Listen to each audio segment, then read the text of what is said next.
Ulam for today. Ang aking baby, ayan, may malunggay uli.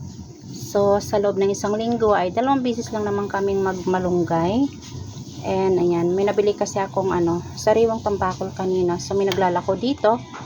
Ayan, nakabili tayo. And, nilagyan lang natin siya ng kamatis malunggay. Tikman natin.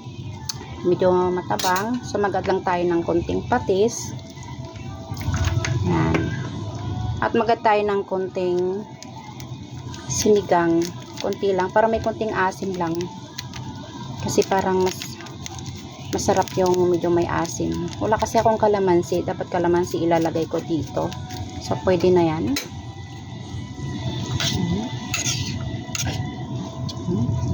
Fresh na fresh yan. Tingnan guys. Oh, white na white. Fresh na fresh. Pag fresh yan, white na white yung meat ng fish. Pero pag dark na yan,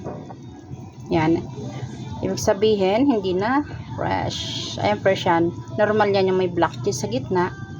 Ayan. So, okay na to guys. Luto na. So, pag gising ni ko ulit mamaya, meron na siyang ulam. So, bago ko siya pinapakain, pinapainom ko muna siya ng milk guys. Kasi, pagkagising ng bata talaga, wala pang ganang kumain yan. So, tinitimplahan ko lang siya ng, gusto niya yung Bear Brand, yung choco na Bear Brand. Choco na may gatas. Gatas na may choco.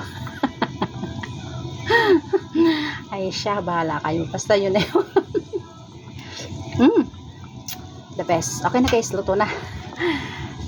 Let's go, mangain na tayo. Mangangain na tayo. Kain na tayo. Okay, thank you guys. Thank you for watching. Good morning and magandang tanghali. Patanghali na pa. Bye.